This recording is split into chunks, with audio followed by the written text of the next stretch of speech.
Welcome to the Sectoral Pulse by 𝐊𝐿𝐴 TV. I am Dean Mitchell.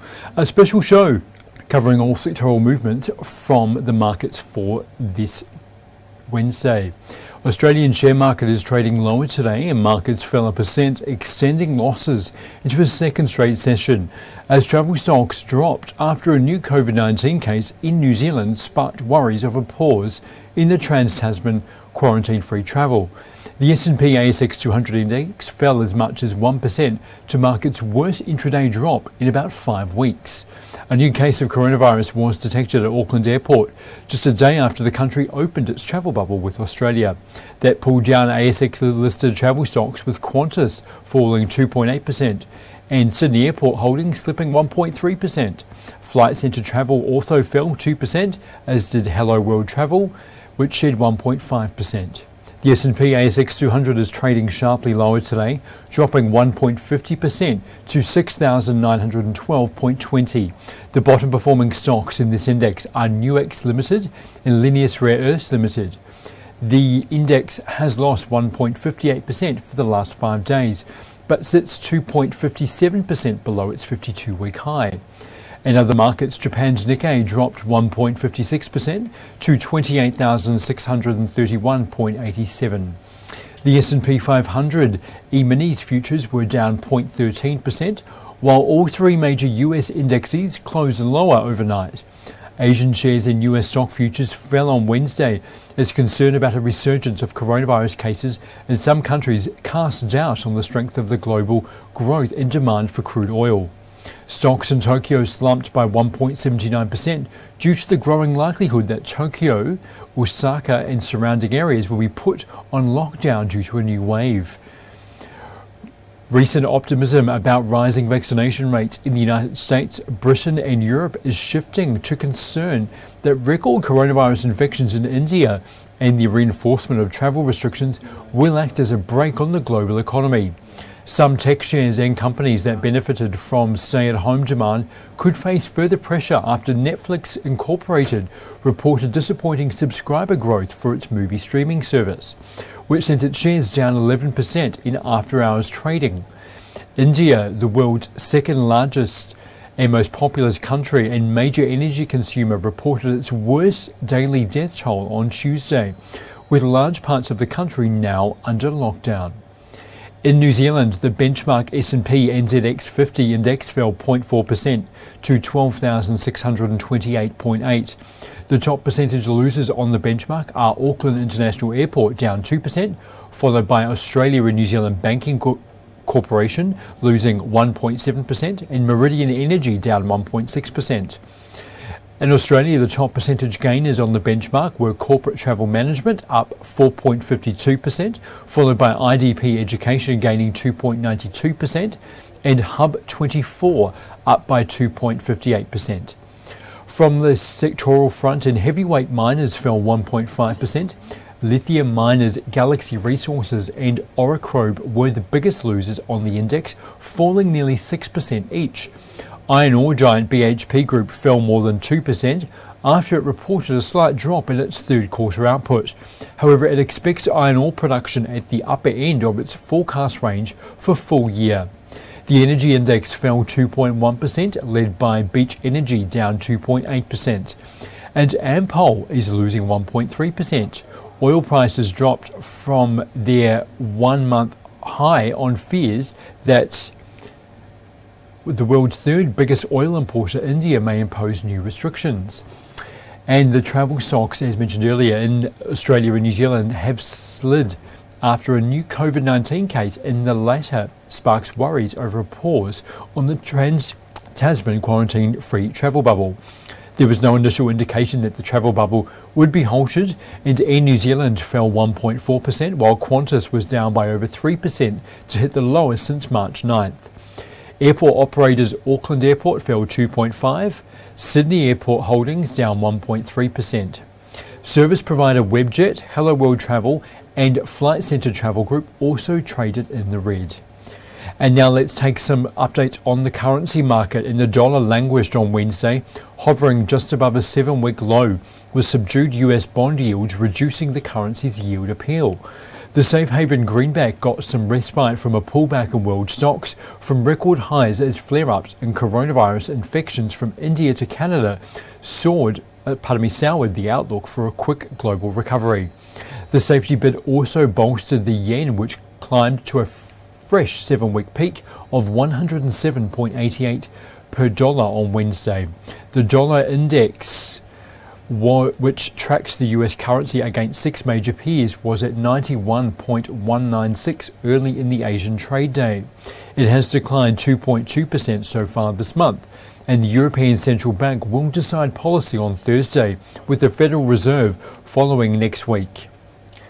The benchmark 10-year Treasury yield was around 1.56%, not far from its lowest in mid-March, as it continued to consolidate following its retreat from the 14-month high at 1.7760% reached at the end of last month. Declines in US yields in the dollar in April have come as evidence mounted that the Fed would be slower in tightening monetary policy than it had appeared to the market. Some encouragement for the euro came from the announcement that the European Union has secured an additional 100 million doses of the Covid-19 vaccine produced by biotech and Pfizer. Elsewhere, though, the pandemic developments triggered investor caution. India reported 1,761 deaths from Covid-19, its highest daily toll, while Canada and the United States extended a land border closure for non-essential travellers. On Wall Street, travel stocks weighed on sentiment, with airline and cruise operators falling sharply. The Canadian dollar traded at 1.26050 to the greenback in Asia, following its biggest plunge in nearly 2 months on Tuesday. The Bank of Canada is due to announce a policy decision later today, and the Australian dollar, a barometer for risk appetite, edged higher to 0.77335 after sliding 0.4% overnight.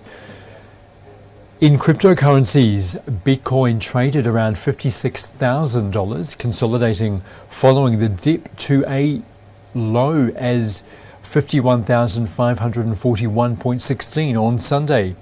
It set a record high at 64,895.22 on April 14th.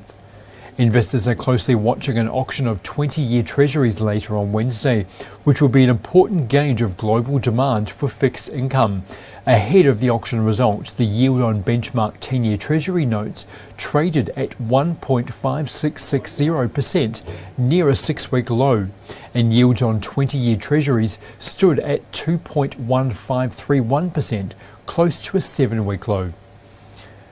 Moving on to commodity updates now, and the crude oil prices dropped from 1-month highs on Tuesday due to subdued demand amid rising coronavirus cases in India. The world's third largest consumer importer, the price of the futures contract of Brent crude benchmark for June delivery traded flat at $63.31 per barrel, whereas WTI crude oil futures for June delivery traded at 0.51% down on the back of oil prices, which have rallied on the back of better than expected economic recoveries in the US and China. The world's second most populous country, India, has been struggling with recent surge in infections. And on Tuesday, India recorded its worst ever daily death numbers.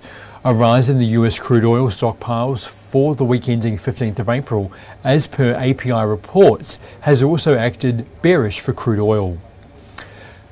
European Union carbon permit prices have surged to a record high of $54 per tonne on Tuesday amid stringent climate checks.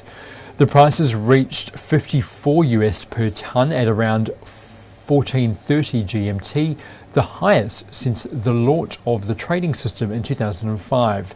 The prices are ticking up from last year after the EU decided to tighten its carbon emission guidelines. The trading system allows airlines, factories and power plants to buy permits for every tonne of carbon dioxide emission. The Australian government also plans to invest $539.2 million towards developing hydrogen and carbon capture projects under Canberra's commitment to spend $18 billion towards curbing emissions in the next 10 years. Gold prices rose on Wednesday, hovering near a 7-week high hit earlier this week, as soggy dollar and a retreat in the US Treasury yields lifted demand for the safe haven metal. Spot gold was up 0.2% at 1.779.85 per ounce, after hitting its highest since February 25th at 1,789.77 on Monday. US gold futures edged 0.2% higher to 1,781.60 per ounce. The dollar index fell 0.1% against its rival after touching a near 7-week low, while benchmark 10-year Treasury yields dropped below 1.6%, reducing the operating cost of holding non-yielding bullion. Market participants now await the European Central Bank's meeting on Thursday to further clarify about stimulus plans for the bloc.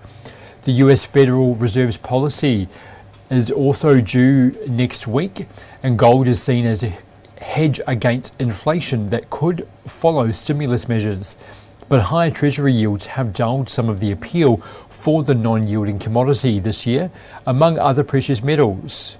Silver eased 0.3% to 25.80 per ounce, palladium rose 0.6%, while platinum fell 0.4% to 1,182.8.